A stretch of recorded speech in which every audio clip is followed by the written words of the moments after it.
नमस्कार साथियों, आप देख रहे हैं द खटक और मेरा नाम आदित्य। इस वक्त खड़ा हूं जोधपुर के सेंट्रल जेल के बाहर और यहां से इस वक्त की सबसे बड़ी खबर ये आ रही है कि आसाराम बापू, जिन्हें अंतरिम जमानत मिली थी, लेकिन आज 30 अगस्त को उन्होंने सेंट्रल जेल में सरेंडर कर दिया।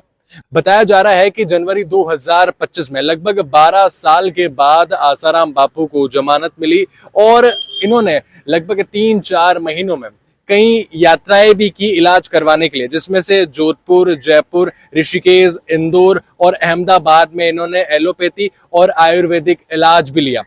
27 अगस्त को जमानत आगे बढ़ाने की तारीख पर फैसला होने वाला था। फैसले में जस्टिस जो है उनकी खंडपीठ ने यह फैसला लिया कि आसाराम बापू की तबीयत स्थिर है और अब उन्हें अस्पताल में रहने की जरूरत नहीं है, इलाज करवाने की जरूरत नहीं है, जिसकी वजह से 30 अगस्त के दिन उनको सरेंडर करना पड़ेगा।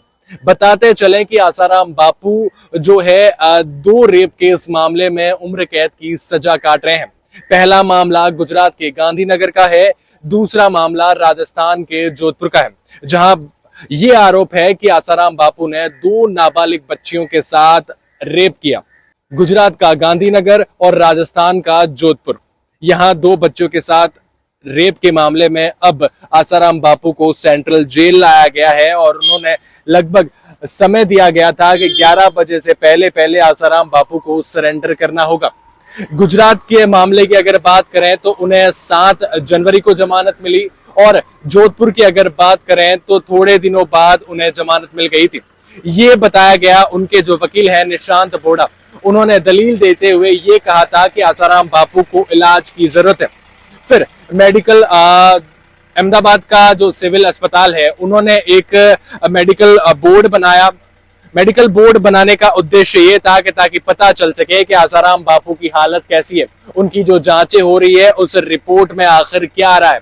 फिर बाद में पता चला कि आसाराम बापू की हालत, तबीयत जो है स्थिर है, अब शायद उन्हें अस्पताल में रहने की जरूरत नहीं है, जिसकी वजह से आसाराम बापू को सरेंडर करना होगा। और आज जोधपुर के सेंट्रल जेल में लगभग 11 बजे से पहले आसाराम बापू ने सरेंडर कर दिया। ये जो तस्वीरें देख रहे हैं ये अंदर सेंट्रल जेल की है, जहां आसाराम बापू को व्हील चेयर पर सेंट्रल जेल ले जाया जा रहा है। उनके सेवक, उनके सेवादार जो हैं उनके साथ हैं और आसाराम बापू को अब जेल में रहना होगा। निशांत बोड़ा ने 27 अगस्त को जब फैसला हो रहा था, सुनवाई हो रही थी, उन्होंने उसमें कहा था कि एम्स की ये रिपोर्ट देखिए जहां आसाराम बापू की हालत गंभीर है, आसाराम बापू को इलाज की जरूरत है, लेकिन इसको स्वीकार नहीं किया गया और खंडपीठ ने यह फैसला लिया कि आसाराम बापू अब जेल में रहेंगे, आसाराम बापू को सरेंडर करना होगा। तो बस अब ये देखना होगा कि अब इनकी अंतरिम जमानत मिलती, अब देखना यह होगा कि आसाराम बापू को जमानत मिलती है या नहीं मिलती है, या आसाराम बापू को जो उम्र कैद की सजा हुई है उसमें इनको जेल में ही रहना होगा, सेंट्रल जेल में ही अब दिन बिताने होंगे, या फिर आसाराम बापू को किन्हीं कारणों से, इलाज के कारणों से जमानत मिलेगी या नहीं मिलेगी। फिर से बताते चलें कि आसाराम बापू ने इलाज के लिए लगभग 3-4 यात्राएं की थी और 2-3 महीनों तक वो यात्राएं करते रहे।